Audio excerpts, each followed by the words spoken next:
Have you tried to record 5 minutes of footage and see if you could edit a story out of that? Are you silly enough to do that?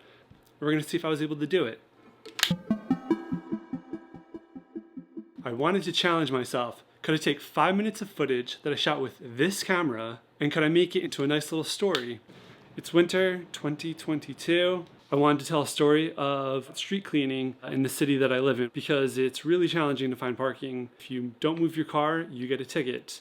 And if you get enough tickets, you get a boot. So nobody likes that. It's also winter and my car has had a very bad battery. I wanted to see if the car would start. We're gonna find out. I only gave myself 5 minutes of footage to work with. I think it was technically 5 minutes and 3 seconds, but I mean, I think I had what? 7, 8, I'll put the number up, but I think I had under 10 clips in total. So it wasn't even that much footage to work with. I was originally gonna just scratch all of it and say, I'm done with this. This challenge was terrible. It was the worst idea ever. I'm not doing this. And as I was going through the footage and listening to the terrible audio, I was like, there's nothing here.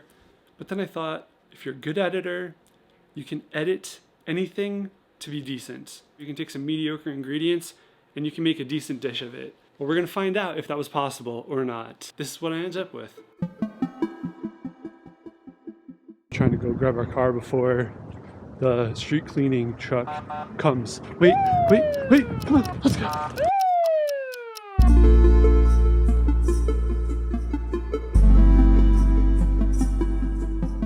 There's always 1 hour out of the week where you have to move your car. I've been moving my car in 4 weeks. So we're gonna see if it starts because it's been cold and yeah, I have an unreliable battery.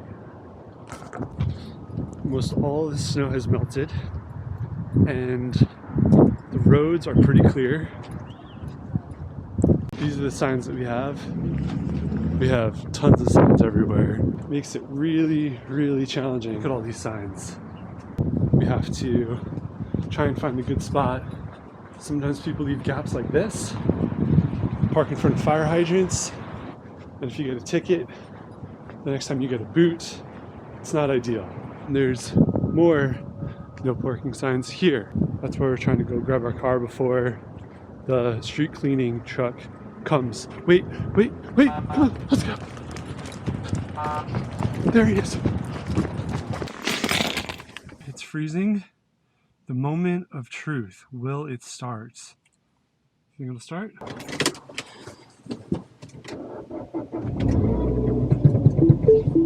Well, that's extremely anticlimactic.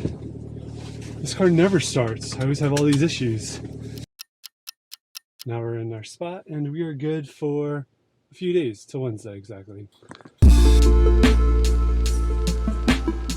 I took the Insta360 Go with me. The thing I liked about using this camera was that it has no screen on it. I wasn't using my phone at all. It's compact. And I also wanted something that was really malleable, something I could just work with in multiple ways. The one thing I didn't realize was audio quality on this outside is atrocious. It was windy and I couldn't hear myself. In retrospect, I would have had the audio recorder on. It would have just made the sound so much easier to listen to. For one of the shots, I took this, I stuck it on a light post, a metal light post, and then there was electrical noise, just ever so subtly, kind of like a droning noise in the background, because I guess it was picking up some of that interference. I guess I didn't think about it too much, but c'est la vie. I shot this in pro mode, so I had the ability to edit the flow state stabilization, and I could have it in any orientation and always be able to make sure that no matter how I was capturing it, that I could turn it into a 16:9. And then I think for the color output, I just had standard. I exported as H.264 because it's just the simplest and I don't want to take up too much of my hard drive space for a video that really wasn't the creme de la creme.